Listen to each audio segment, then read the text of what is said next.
American legal scholar Robert Bork once said, "The purpose that brought the 14th Amendment into being was equality before the law, and equality, not separation, was written into the law."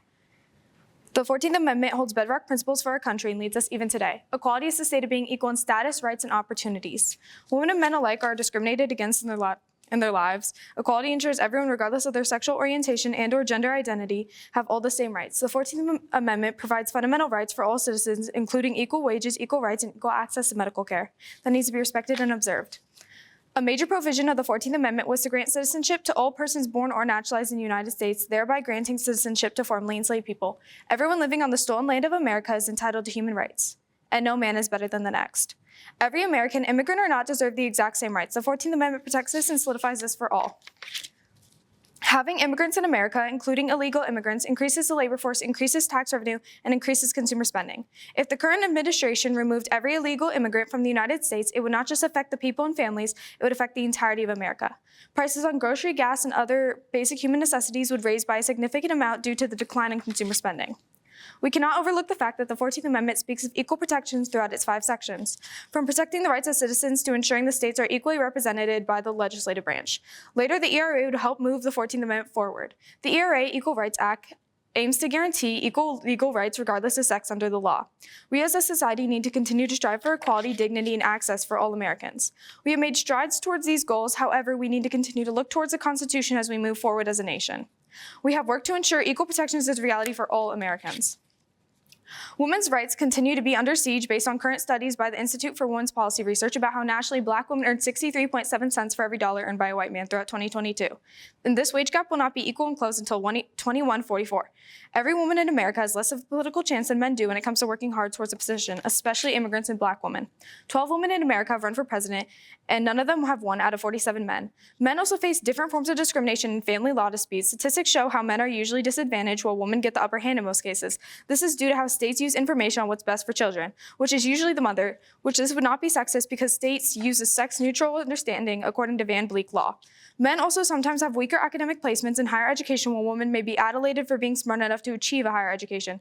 Throughout history, women have been seen as less than men, and seeing a woman excel in an area they can never achieve is at the most jaw-dropping for misogynistic individuals. Pauline Firth, an early advocate for women's rights, once wrote, "She couldn't answer with what instrument she had inserted, mutilated, perhaps a parental coat hanger. The only history obtainable was that she had been just dumped outside the ER at Los Angeles County Hospital, much too late for any medical help." Our current policymakers are not protecting the access to women's health care, which is a violation of the 14th Amendment. Over 29,000 women and girls die annually due to an unsafe abortion because of the lack of basic health care, their own moral judgments, and being faced with an unbearable pregnancy or having a heartbreaking miscarriage and then dealing with the shame or stigma of having a life-altering choice, which all reasons can hinder access to safe health care. According to M.M. Holmes, overall national rape-related pregnancies account for 5% from ages 12 to 45. Because of this, it causes more reproductive risks in later pregnancies. After 35, it is seen as unsafe and not a promising prospect to conceive a baby. Due to these facts, the more bans pushed around women's health care will cause more women and girls to either delay having babies or worse, die to the lack of necessary care. IUDs are another prevention for pregnancy. Usually they are 99% effective and are a relatively safe alternative for more risky methods, but most healthcare options to prevent pregnancies are at risk of being banned due to the senseless belief that women's healthcare does not count as real healthcare. IUDs, birth control, ECPs, and different implants all count as healthcare, and it's a woman's reproductive right to receive them. This right was given to us fully when the women's health movement began. This fully solidified women's option to choose, which now, 65 years later, is being threatened. Granddaughters should not have to fight a war that their grandmothers had already won. No state shall deprive any person of life, liberty, or property without due process of the law. The 14th Amendment was a life-changing revision for many, especially immigrants and slaves living in the country of America. Equality before the law was the original statement of John Bingham, the author of the 14th Amendment. He wanted to solidify equal rights, healthcare, wages, and life for all people living and or born in America. Because of his interest in the topic, he published this document and changed America forever. The 14th Amendment gave Americans protections to ensure that the states are equally represented, that the protections on the rights to healthcare are in place. It also gave immigrants and slaves their own right to pursue their own happiness. And most importantly, equal protections for all under the law. We as Americans need to ensure that future generations continue to thrive under the Constitution and specifically the 14th Amendment.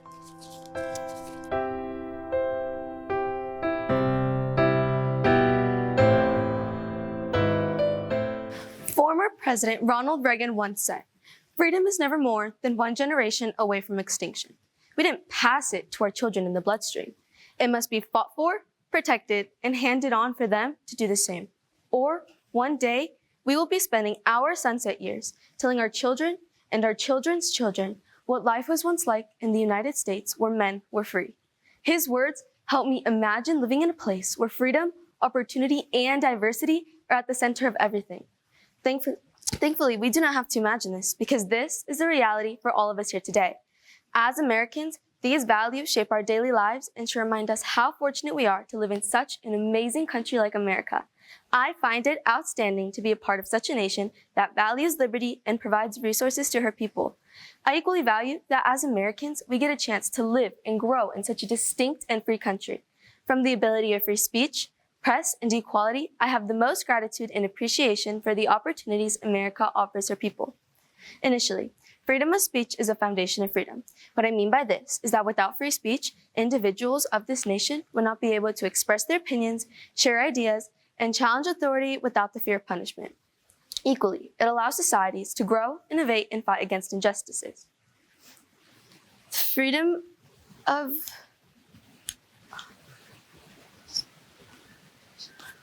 On the other hand, countries like North Korea severely restrict free speech, silencing the voices of their people.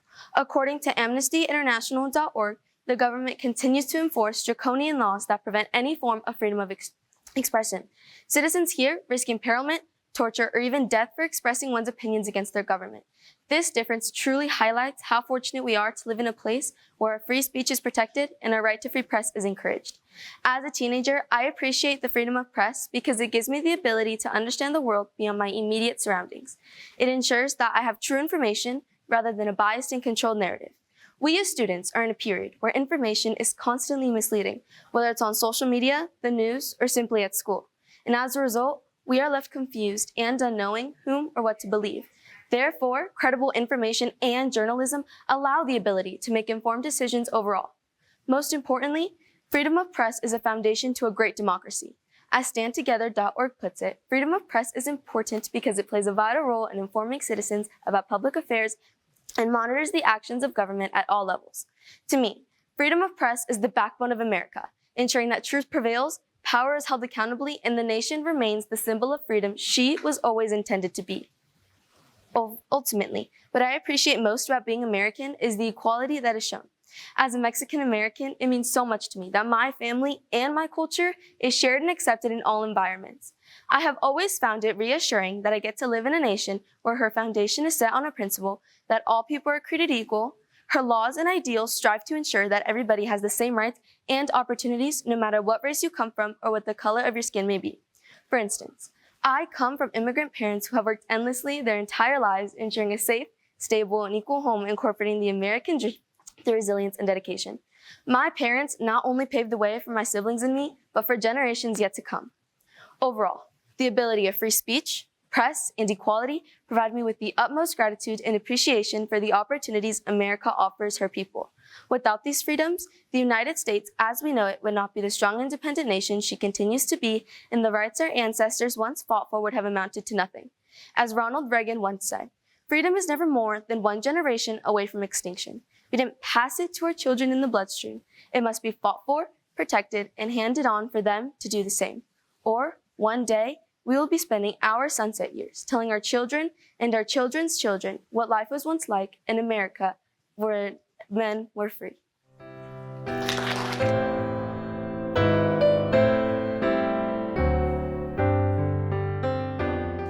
In the 1760s, a group known as the colonists were once a part of a country that was feared by many, the Great British Empire. But they broke apart. The purpose of making such an adversary of the British Empire was to grant them their liberty. In the present day, we acknowledge these leaders for gaining their freedom and becoming the United States of America. Hello, judges, parents, and fellow contestants. My name is Francine Matos, and I ask you this: how is liberty unique in the United States of America? Liberty is unique because in America, you have the right to fight for it. There are courageous stories of those who have fought to guarantee their liberty, as well as logical proof. Logically speaking, liberty is a right guaranteed in the Bill of Rights. The First Amendment guarantees the right to free speech in our country. Obviously, there are limits or laws that contradict this right. However, in the US, you have the right to practice your own religion freely, the right to protest and criticize the government, and the right to petition. Back in the colonial days, when the colonists weren't allowed to have these rights. The colonists weren't allowed to freely practice their own religions since Great Britain was tied to the Church of England. The colonists not only weren't allowed to criticize their king's decisions, but also deprived of their natural rights, also known as the 27 grievances. All of this led up to the event known as the American Revolution, which was the catalyst to the shaping of our country, the United States of America.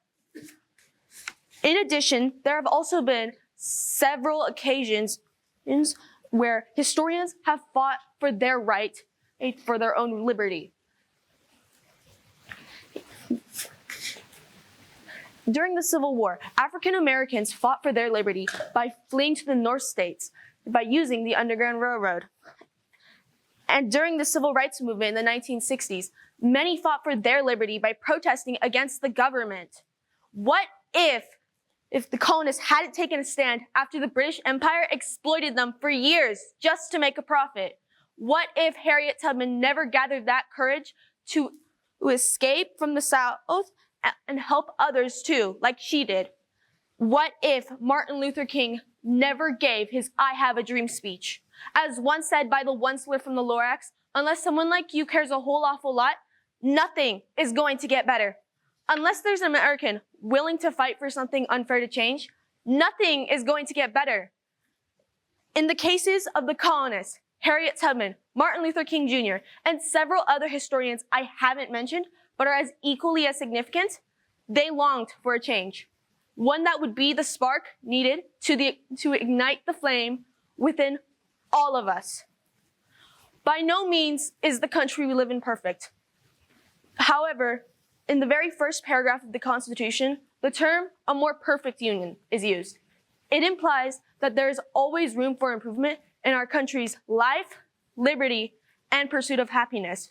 We as a country must unite and strive for a better change. Despite all I've said up till now, I still have one thing left to say. The fact is, those who fought for their liberty fought for our generation to have what we have today, as well as the future opportunities to come.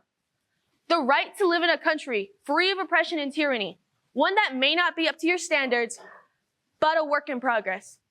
Thank you.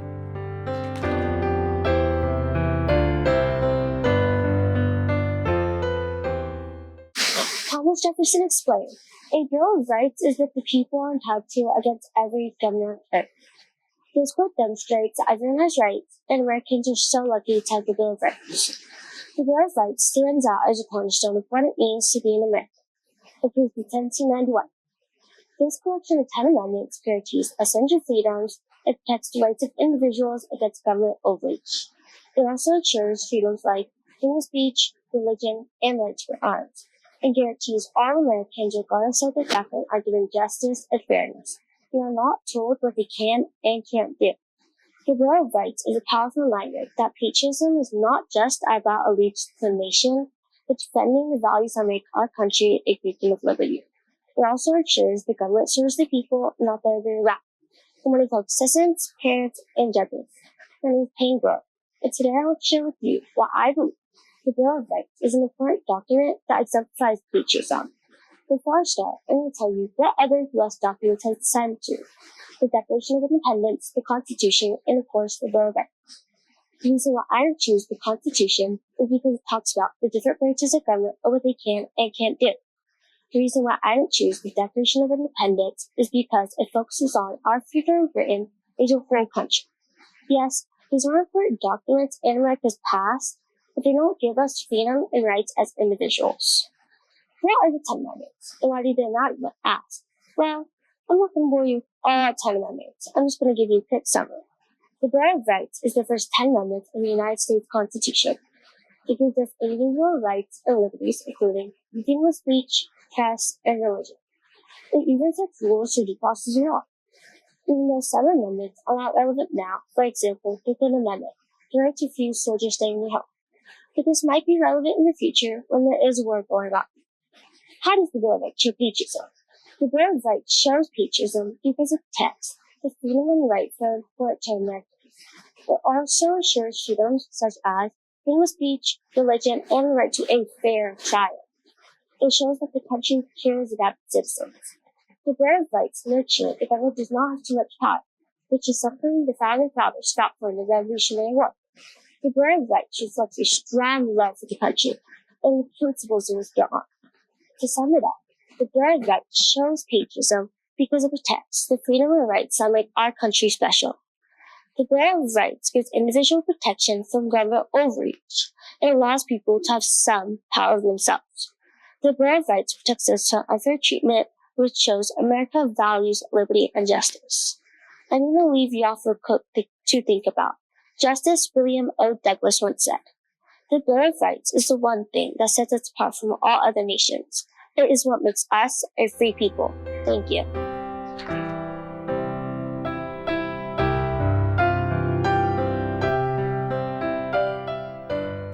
True patriotism is the belief in the dignity of the individual, freedom and equality, not only for Americans, but for all people on earth.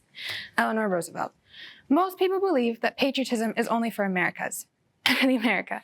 After all, the side that fought against Great Britain was called the Patriots. But I believe that true patriotism is exactly what Eleanor Roosevelt said, for all people on earth. Hello, judges, special guests, and fellow contestants. My name is Adeline Gonzalez. Before we begin, I would like you to think of what true patriotism means to you. The dictionary definition is the devotion or love to one's country. But I think Eleanor Roosevelt's quote expands on that. I believe that her quote should be one of the true definitions of patriotism. Who was Eleanor Roosevelt? There is the obvious answer that she was just a president's wife, but she was so much more than that. According to the FDR Presidential Library and Museum, Anna Eleanor Roosevelt was born on October 11, 1884 in New York City. Unfortunately, both of her parents died when she was less than 10 years old. Her grandmother was the one to raise her. She was taught by private tutors until she turned 15 and was sent to private school in England. Her headmistress took a liking to her and is said to have a great impact on her education and thinking. In 1905, she married Franklin Delano Roosevelt, and together they had 6 children.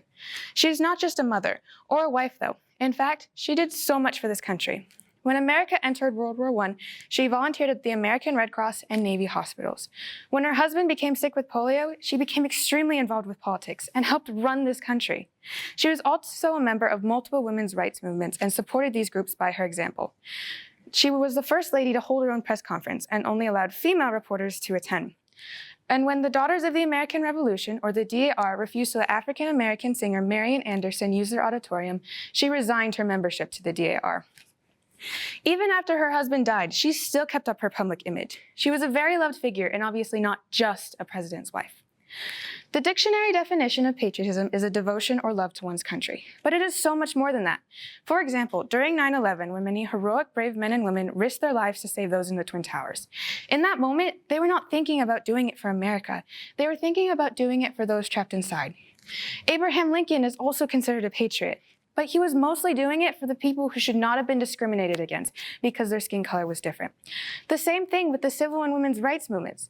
All of these things are considered patriotic, but none of them were really done for America, but for the people that they involved. Of course, we must remember to love our country, but we also must remember that our country would be nothing without the people. And all of these things that were done for the people also made America a better place to live on. There are also many others in other places that have done patriotic acts as well. The Salt March was a patriotic act in India. Gandhi led a 24-day non-violent march to protest the salt taxes that Great Britain placed against them. Even during his incarceration, Gandhi still continued to fight for Indian rights. He never even visited America, but he is a patriot to his own country. Joan of Arc is a saint in France. She defied normal gender roles and led France to victory against Great Britain. She is a hero to France. Gandhi is a hero to India. They loved their countries and wanted to protect them. We call them saints and heroes, but really, they are patriots. In her quote, Eleanor Roosevelt said that true patriotism springs from a belief that everybody deserves equality and freedom, even if you look different. Martin Luther King Jr. believed that. Abraham Lincoln believed that. Unfortunately, people today tend to forget that. There are millions of people in this country who think that if you look different and you were not born here, you do not belong. They think getting rid of the people who are different is the answer. Remember to make sure you are treating everyone with equality and respect. And remember that true patriotism springs from a belief that everybody deserves equality and freedom. So why is Eleanor Roosevelt's quote the true definition of patriotism? It is the true definition because it shows patriotism is many more things than just showing love to your country. It is not fighting for the piece of land you live on. It is fighting for the people that live with you. It starts with a belief in freedom or equality, and then it blossoms, whether it be to start your own country or to make it better. It is for everybody on earth, not just us. It is exactly what Eleanor Roosevelt said. So go out there and be a patriot. Thank you for listening and have a great day.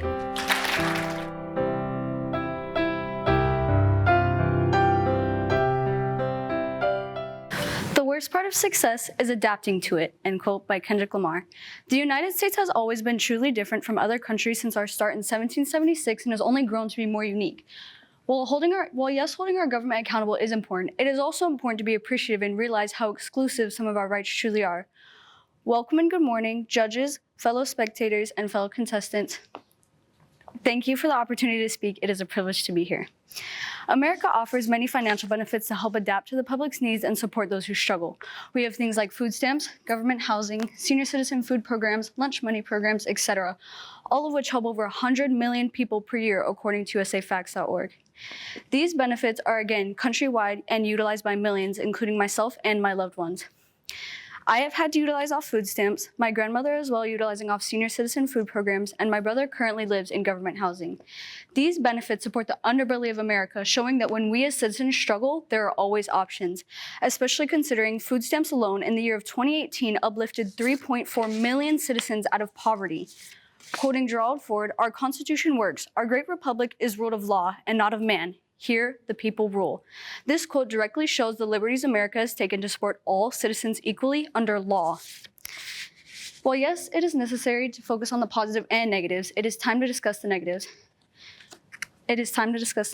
Discrimination is a massive problem within the United States and is formed in many ways, such as sexism, classism, and racism.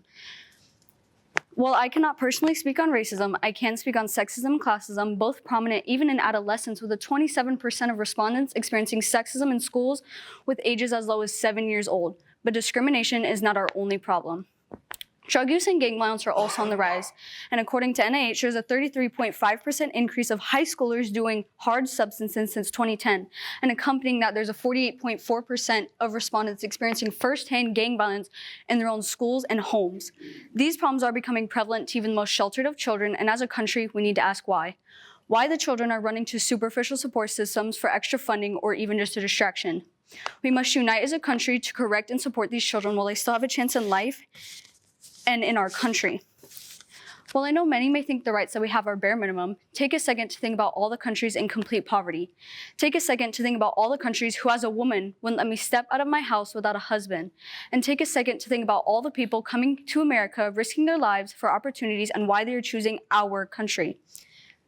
We the people are the first words used in our Constitution to declare independence from Great Britain. This document alone giving us the basis to our country.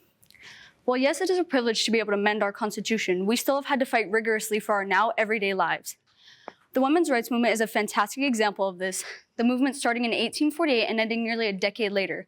While the movement took too long, in my opinion, the United States, the unity shown between the millions of protesters was applaudable, and the government taking their pleas into account was monumental. The same shows for our civil rights movement, again exempling how privileged we are to not only protest, but the right to be heard. These movements were revolutionary to our government and shows how entitled we are as a country. Many do not recognize this and only take into account the bad rather than recognizing the good and fighting to fix the bad. Yes, it is important to speak out against our government's problems, but it is also important to realize what we can do with what we've been given. The United States has always been a truly unique country, even with its faults, but we have room to make improvement and adapt to what our people need. My name is Ivana Elliott, and I hope I have not only inspired appreciation, but empathy and humbleness as well, especially for the people who have it lesser than you.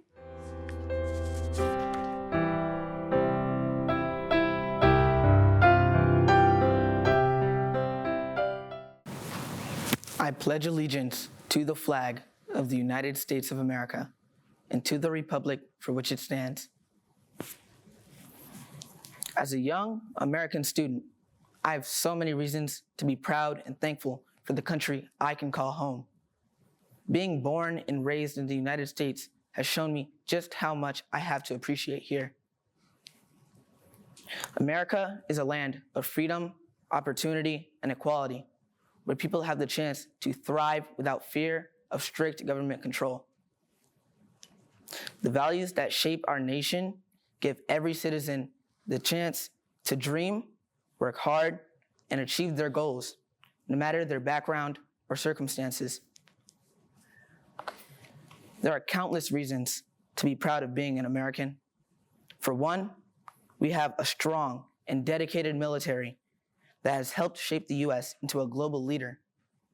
Their sacrifices ensure our safety and protect the freedoms that we cherish every day. From the American Revolution to modern-day conflicts, our armed forces have consistently defended democracy and human rights, making the world a safer place. America also maintains strong relationships with nations across the world, from Europe to Asia, South America to Africa. These international ties highlight our country's reputation as a place of strength and cooperation. As President Gerald R. Ford once said, "Our Constitution works. Our great republic is a government of laws and not of men. Here, the people rule." This means that our government system rises above others in terms of fairness and the inclusion of citizens' voices in decision-making. It is through this system that we continue to grow, evolve, and remain a symbol of hope to those around the world. Under God, indivisible. In America, everyone has equal rights, regardless of their background. It doesn't matter if you're African, Caucasian, Asian, Hispanic, or from another part of the world. This country is built on the idea that everyone deserves a fair chance. While there have been struggles in our past history, we have worked to overcome them.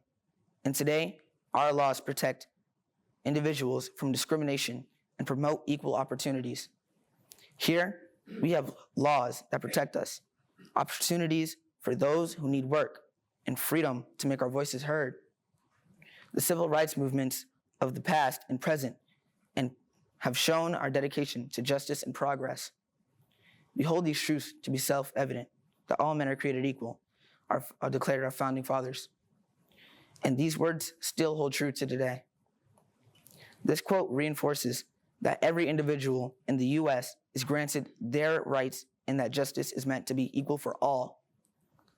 Whether it's education, employment, or the right to vote, America continues striving to ensure fairness for all its citizens. Sure, other countries like Japan, France, or Italy have their own unique beauty and fair rules, but the United States stands out because of how much it offers. We enjoy freedoms that others may only dream of, and for that, I'm grateful. While other nations may have admirable qualities, the diversity and opportunities in the U.S. create an environment where people from all walks of life can succeed. Immigrants come here in search of the American dream, knowing that through hard work and determination, they can build a better future. It is this spirit of resilience and hope that makes America truly remarkable. What sets the U.S. apart even more is our democracy. In America, we choose our leaders. We have the freedom to speak our minds, practice any religion, and petition the government when we feel change is needed. These rights are things that people in other countries may or may not always have.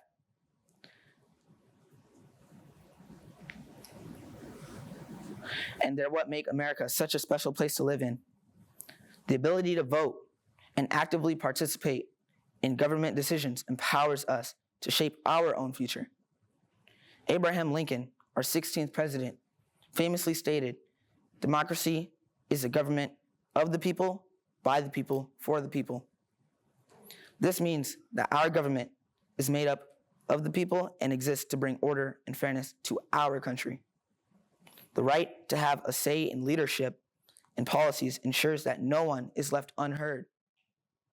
reinforcing the core values of freedom and representation.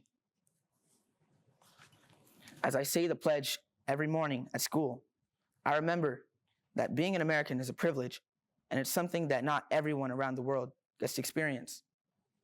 I encourage you to look around and think about all the opportunities, freedoms, and protections you have here. It's easy to take these things for granted, but when you truly see how great we have it, you'll realize just how special it is to be an American. From our Constitution to the everyday rights we enjoy, our country provides us with the foundation to live freely and pursue our dreams. We should all take pride in the fact that we live in a nation that upholds liberty, justice, and opportunity for all. Thank you.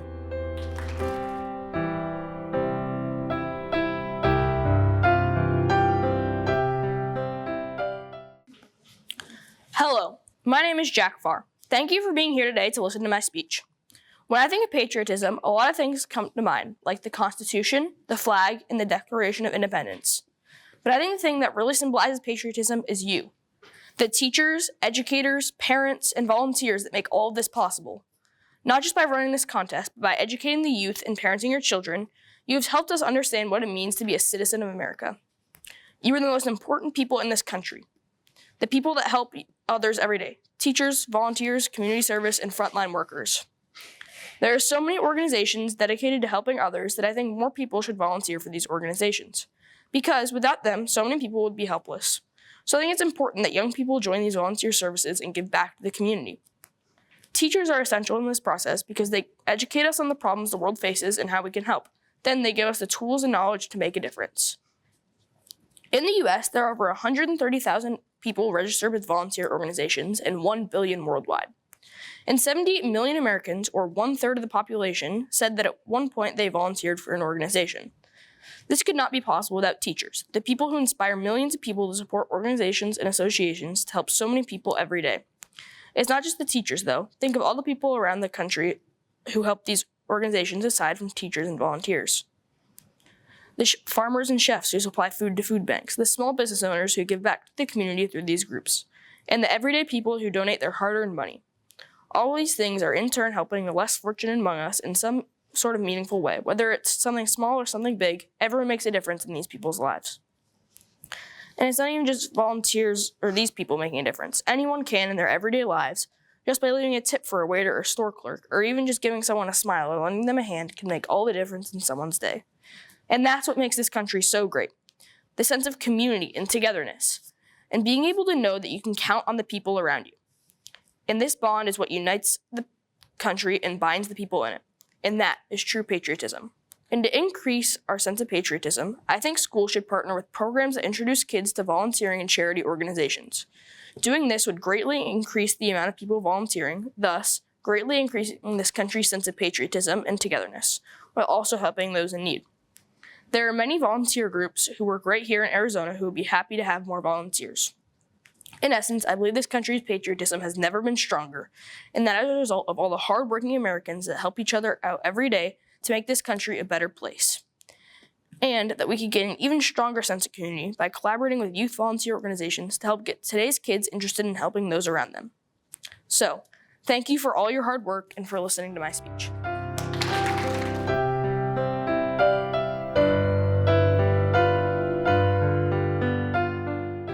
Ladies and gentlemen, my name is Mila Foster, and it is an honor to stand before you here today and share the reasons I am proud to be an American. This pride not only originates from the privileges we have today, but also from the principles that unite us as a nation. There are 3 primary reasons I am proud to be American: our freedom, our unity, and our commitment to education. We cherish our freedom in America. From the moment our nation was founded, the pursuit of liberty has been at the heart of our identity. We are a country built on the belief that every individual has the right to think, speak, and act freely. This freedom is not merely a privilege, it is a responsibility that we must uphold. We have the power to express our opinions and advocate for our beliefs. It is this freedom that empowers us to strive for progress and to stand up for justice in America. We are encouraged to dream big and to chase those dreams without fear of persecution. This is a legacy that we must honor and protect for our future generations. Next, we stand together in America. Despite our diverse backgrounds and beliefs, we are united by a shared vision for a better future.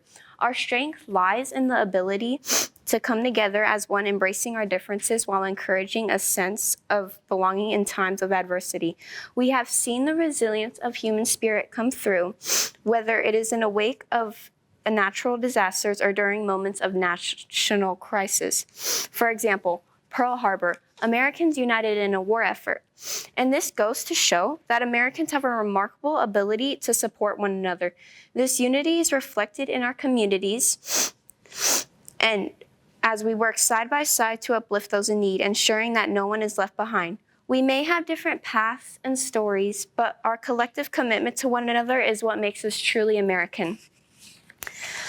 Next, we have a profound commitment to education. In America, education is not only a right, but a cornerstone of our democracy. It is the key that unlocks the door to opportunity in our schools. We are taught to think critically. According to United Nations, out of the whole world, only 258 million, or 17%, do not get an education.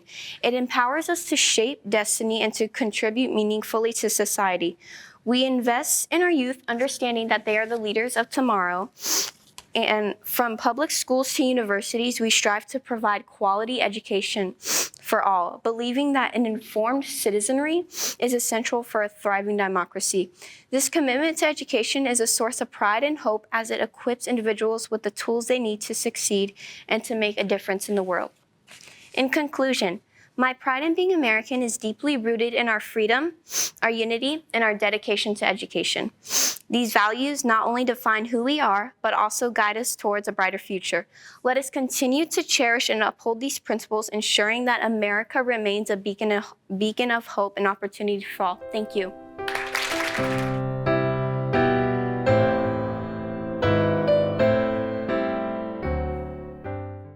My fellow Americans, ask not what your country can do for you, ask what you can do for your country. Hello, I'm Addison Aranda. Welcome parents, teachers, judges, guests, and fellow contestants to the 38th Annual Patriotic Speech Contest. Today, I will be speaking about a famous quote spoken by our 35th U.S. President on January 20th, 1961, President John F. Kennedy. I'm sure some of you have heard this before and some of you haven't. If you haven't heard this, please let me explain. I believe that we as American citizens should do our part to be of service to our country. A couple ways we can give back to our country and show patriotism is by respecting and maintaining the land, supporting our troops, and being kind to the people of America, which in turn will make America a better place. One simple action anyone of any age can do to better our country is to be mindful of the land and how we are treating it. We as humans produce around 1,800 pounds of trash per year per person. Every 15.5 hours, Americans as a whole throw out enough plastic to fill the largest NFL stadium in the country, AT&T Stadium, and these numbers grow higher and higher each year. The numbers should never be this high, and they should certainly be decreasing each year, not increasing. You are very possibly thinking, could separating trash from recyclables really change that much? The answer is yes. If everyone made sure to recycle what should be recycled, then products could be repurposed and made into other goods. One way we can help clean up our land is by being conscious of what is recyclable and what isn't. This will ensure that recyclables and trash will get to the right places and not end up in more landfills. Another action we can do for our country is to serve in the military, or something as simple as supporting our troops. You might be thinking, I definitely don't want to serve in the military, or I'm not financially able to donate to a veterans organization. That's okay. You don't have to do either of those. You can simply say thank you for your service when seeing a veteran or active duty military member.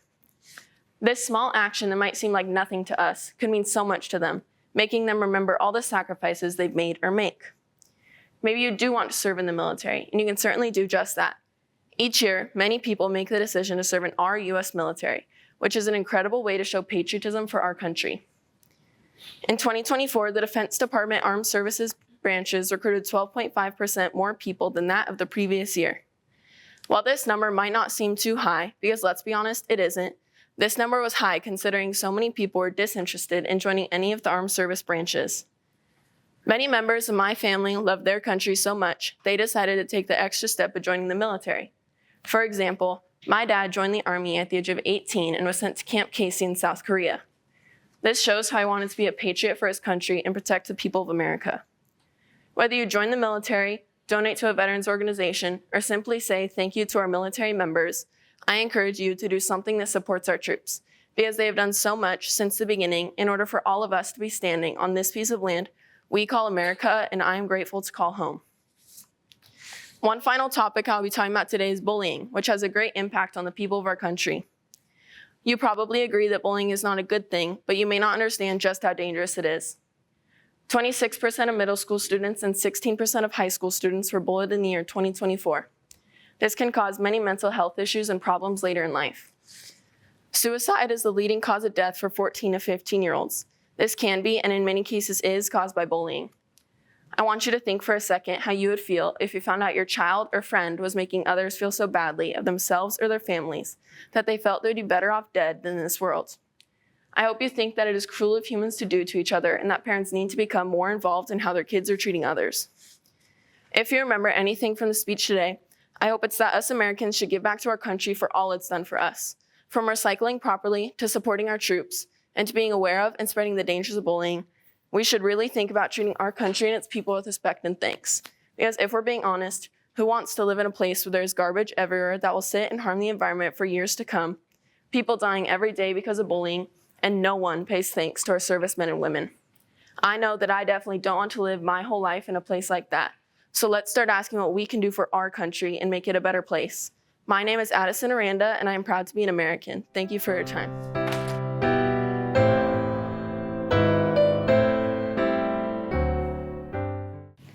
Raise your hand if you have ever felt as though something wasn't fair in this community. Now, I want you all to think about whether you took action to change this issue. The colonists took action when they realized the British Parliament was treating them unfairly. Good morning, fellow contestants, special guests, and judges. My name is Elizabeth Pham, and today I'll be talking about how the Declaration of Independence was a major step in world history. And although there are many reasons to why it even exists, it was primarily created because of unfairness. Not everything was fair. Not fair is in your mom giving your siblings 2 pieces of candy but only give you 1, but unfair as in having no representation in your own democratic government, lack the ability to self-govern, and having taxes imposed on you without your voice being heard. That may not have happened to you guys, but that's exactly what happened to those colonists. Speaking of unfairness, the original citizens of the US had taxes imposed on them without absolutely having any say in any of it. This led to protests and a demand from separation of Great Britain, therefore creating the Declaration of Independence. I believe that the Declaration of Independence is the most patriotic US document in America, if not the world. This document plays a significant role in how our country came to be and was the birth of a country in which we call America. As I mentioned earlier, unfairness played a key role in why the colonists wanted to declare freedom from this overruling monarchy. They had no freedom of speech or assembly, which meant that they had no ability to express opinions, ideas, or political views. These rights, which are stated in the first 10 amendments of the U.S. Constitution, aka the Bill of Rights, would have never even existed if it weren't for the 4th of July on 1776, when a Declaration of Independence was ratified by Congress. All these rights you have now were never guaranteed to those colonists, but yet they still fought for them. We hold these truths to be self-evident that all men are created equal, that they are endowed by their Creator with certain inalienable rights, that among these are life, liberty, and a pursuit of happiness. That to secure these rights, governments are instituted among men, deriving their just powers from consent of the governed. You may recognize this quote as it is in the preamble, but those words were originally stated in the Declaration of Independence. And now you might be wondering, what does it actually mean? The true meaning of this quote is it is a basic and undeniable truth that all people are created equal, no matter their qualities, with inherent rights like life, liberty, and the pursuit of happiness, and that governments are formed by the people to protect these rights. Those words not only create a self-governed country, but also heavily influence other movements and revolutions. The French Revolution would be a great example. The first two articles of the French Declaration of the Man and of the Citizen state that social distinctions may be based only on considerations of the common good.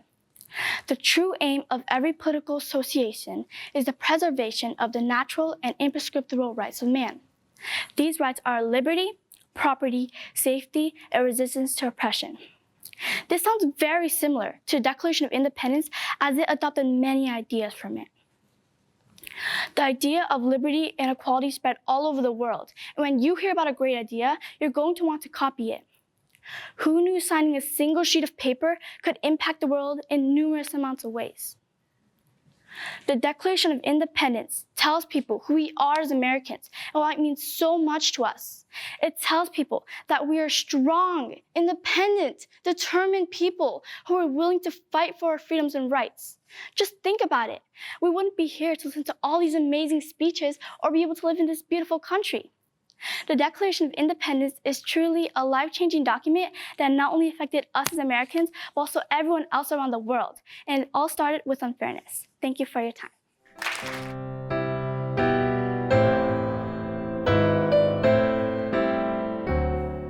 America has many rights that people take for granted, such as being able to vote for your leader and having free speech. Hello, fellow contestants and judges. My name is Isra from Ira Murphy, and today I'm going to be speaking about why I'm grateful to be an American. To me, I appreciate the rights we have, how we have the privilege to believe what we want, say what we want, and even vote for whoever we want. Most countries do not allow any of these. This is what's going to be discussed in my speech. The first thing I'm going to be speaking about is our rights. More specifically, the First Amendment. The First Amendment allows us to believe, say, and do what we want whenever we want. For example, religion. I have the right to practice Islam in a predominantly Christian country. Quote, we have the freedom to believe what we want, say what we want, and to do so without persecution, meaning we can believe what we want without getting in trouble. The second thing I'm going to be speaking about is opportunities in America.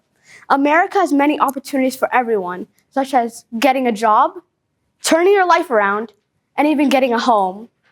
America can give people a sense of belonging, a purpose, and a community. Quote, millions flock to our country because of the endless opportunities it provides. Be thankful and make the most of every opportunity God has given you to love and serve. Meaning, we have many opportunities for life here in America. The third thing I'm going to be speaking about is the Fourth Amendment. The Fourth Amendment protects us from unreasonable searches in our home without a probable cause for it. Quote, the right of the people to be secure in their houses, persons, papers, and effects against unreasonable searches and seizures shall not be violated, and no warrant shall issue, but upon probable cause, supported by oath or affirmation, and particularly describing the place to be searched or the person of things to be seized. Meaning, we are safe from unreasonable searches in our home. We should be grateful for this amendment because this protects and keeps us safe.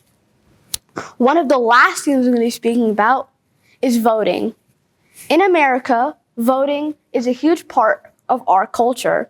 Anyone and everyone is encouraged to vote over the correct age limit because every vote counts.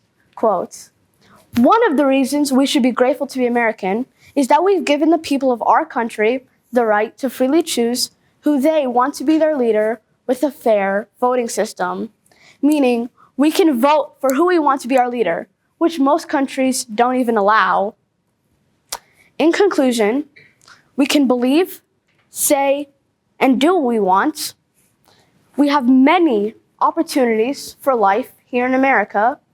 We are safe from unreasonable searches in our home without a probable cause for it. And lastly, we can choose/vote who we want to be our leader. And remember, the Constitution applies to everyone. Every right written down in the Constitution applies to you and me. Thank you for your time.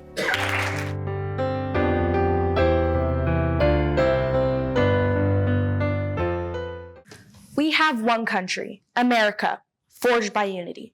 As expressed by Barack Obama, we are one people, all of us pledging allegiance to the Stars and Stripes, all of us defending the United States of America. By reflecting back on these words, we can understand what freedoms and powers we have to create a nation where everybody has a bright future. We can achieve these by focusing on voting, strengthening our economy, and providing crucial support for natural disaster relief. Welcome judges, fellow contestants, and guests. My name is Raylan Taylor. We have one voice. As a society, it's our civil duty to vote. Voting is not something that should be taken for granted. Barack Obama once said, "There's no such thing as a vote that doesn't matter." By voting in elections, you actively contribute to determining the future of your community and nation. As American citizens, we are fortunate enough to have the ability to vote. So as a society, we need to come together and recognize that voting is not a privilege, but a right. By doing so as a nation, we can hold leaders accountable. When we elect representatives, we expect them to take responsibility for the people they stand for and for the laws they subject to. The officials you elect are there to represent your best interests, and you should have the authority to vote them out if they no longer serve your best interests. There's a common belief that voting does not really matter because one vote cannot really make a difference. One vote has the potential to create a lasting change in shaping the future, because your vote is your voice in the democratic process. Just like voting impacts our leadership, economic policies shape our daily lives. We are one society. We can thrive together as a nation and unite in an effort to boost our economy. One way we could do this is by improving access to education across America. By investing our time and money, we're capitalizing on having better equipped people for more innovative jobs. By expanding educational opportunities for all, you're creating a more skilled workforce with higher earning potential, leading to economic growth. A quote by Nelson Mandela states, "Education is the most powerful weapon which you can use to change the world." This quote highlights the significant role of education driving economic progress. Another way we could stimulate economic growth is by making healthcare more affordable nationwide. People who have a hard time making ends meet feel a constant weight on their shoulders, and worrying about healthcare should not be one of those problems. To assist with this effort, we as a society need to ensure that all individuals have access to necessary medical services. In turn, lifting this overwhelming burden from debt, American citizens will lead to a happier and more healthier future and more productive workforce, thus enhancing our economic climate. We have one future. As Americans, it's our duty not only to protect the citizens of our country, but also the place we call home. Natural disasters are all around us, hurricanes and wildfires being some of the harshest. People affected by the most recent wildfires have lost more than you can imagine. At least 27 lives lost, along with homes and businesses being destroyed. It's not right that people who lost insurance are left without support. We need to make home insurance more affordable and ensure it covers everyone nationwide. Even if you do not know someone who's been directly affected by natural disasters, you probably know an emergency responder who has had to leave their loved ones and travel across the country to assist those in need. To help support emergency responders, we need to make sure to help support EMS responders, we can donate necessary supplies and spread awareness about their efforts. The last major hurricane had devastating impacts on the people affected. In total, there were $34 billion in damage and the result of 35 deaths, all because of lack of preparation. As Americans, we need to be ready for catastrophic events like this to happen. To better prepare, we need to invest in more infrastructure to withstand extreme weather, implement better evacuation plans, and give early warning systems. By doing this, we are reducing the impact on communities and helping the public feel safe and protected. In conclusion, we can become a stronger nation by uniting to vote, strengthening our economy, and providing crucial support for natural disaster relief. A country where people come together has the power to transform lives. We have one voice. We have one society. We have one future. We are one nation, under God, indivisible, with liberty and justice for all. Thank you.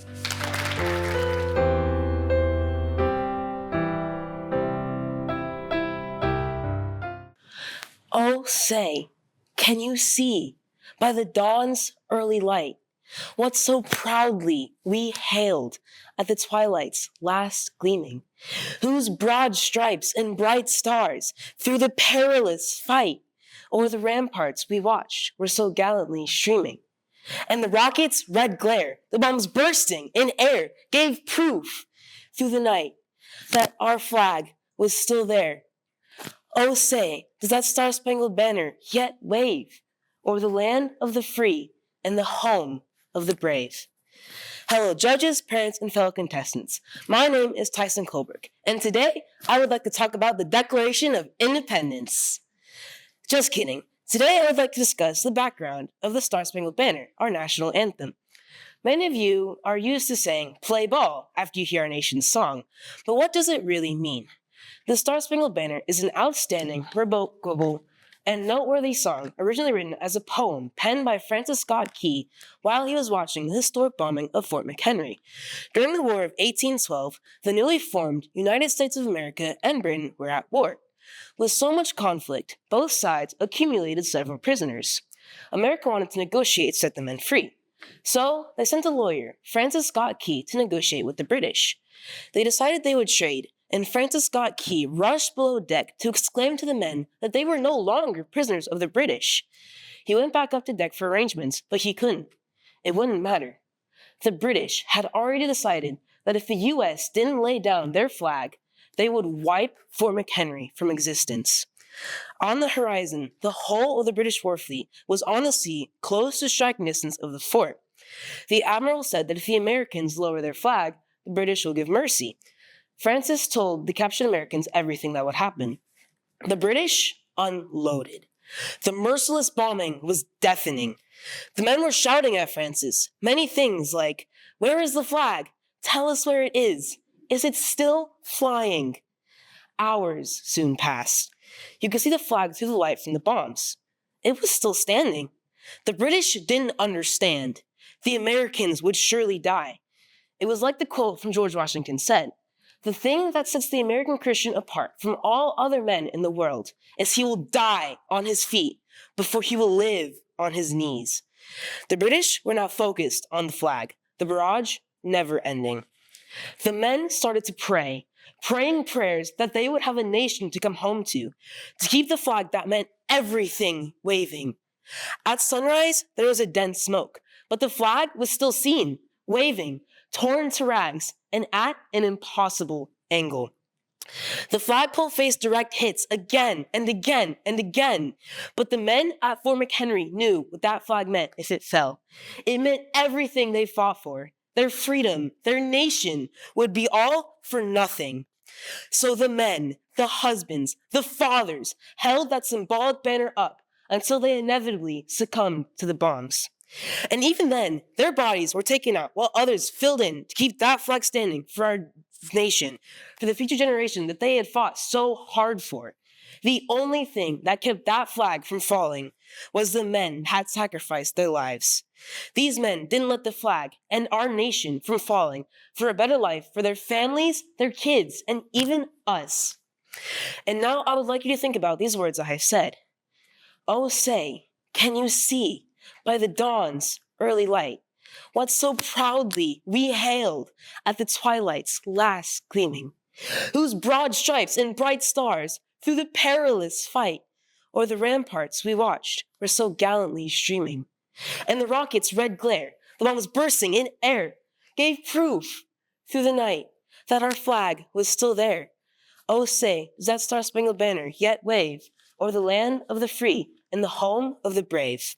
Even now, we honor the men's sacrifice by keeping that flag flying up in the air, because that flag, that small banner of fabric, still holds the entire nation's hopes and dreams in its many stars and stripes.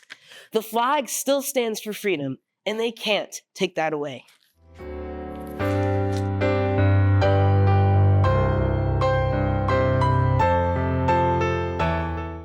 Good morning, and welcome judges, families, and fellow contestants. In 1969, 3 students in Iowa planned to wear black armbands in protest of the Vietnam War. School officials learned ahead of time and promptly suspended all of the students, effectively halting their plans. These students filed a First Amendment lawsuit, took it to the Supreme Court, and won their ruling.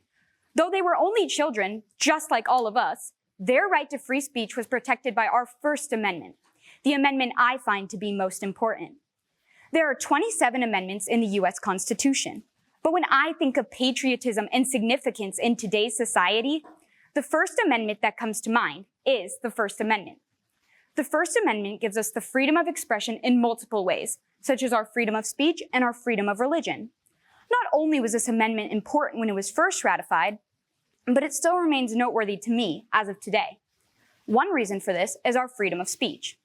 Freedom of speech has assisted in many past movements and protests that have given America some of the additional freedoms we have currently. One instance that illustrates this was the women's suffrage movement. Without this amendment, this protest would have never been allowed to happen, and America might not have added our 19th Amendment, the amendment that gives women like me, my mother, and many of my teachers the right to vote.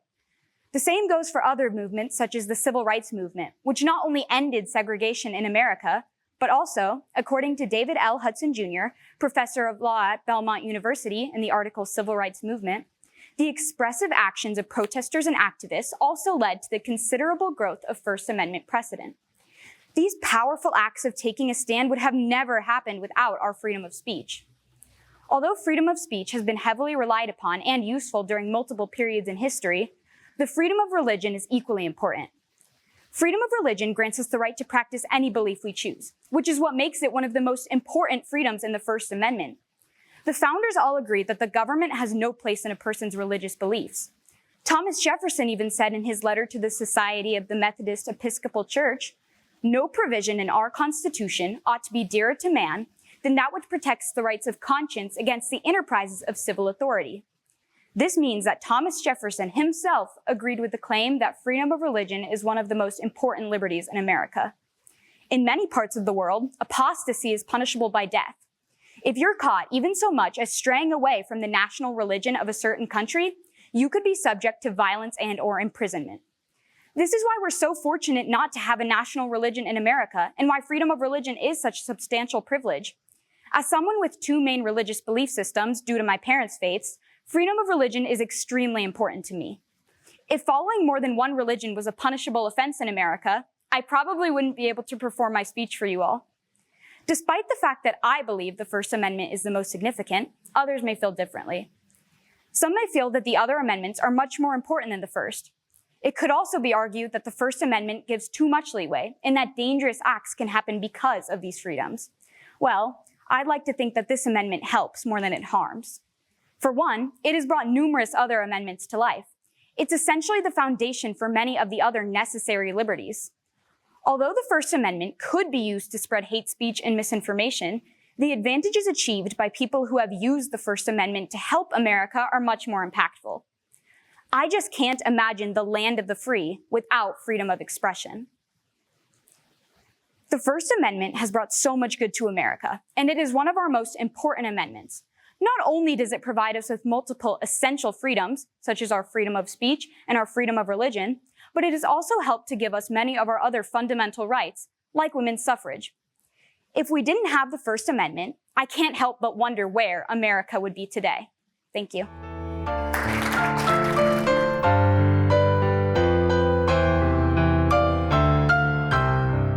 Imagine this. You're being offered fame, fortune, and absolute power over an entire country. Sounds like a dream, right? But then, wait for it, you turned this offer down. Would you have the courage to walk away from all that? I know I wouldn't. But one man did turn this down, and that man was George Washington. Hello, fellow contestants, parents, and judges. My name is Yasmin Bandak, and today I'm here to tell you why George Washington is the most patriotic person in history. What even is patriotism? Patriotism is more than just words in a dictionary or a flag blowing in the wind.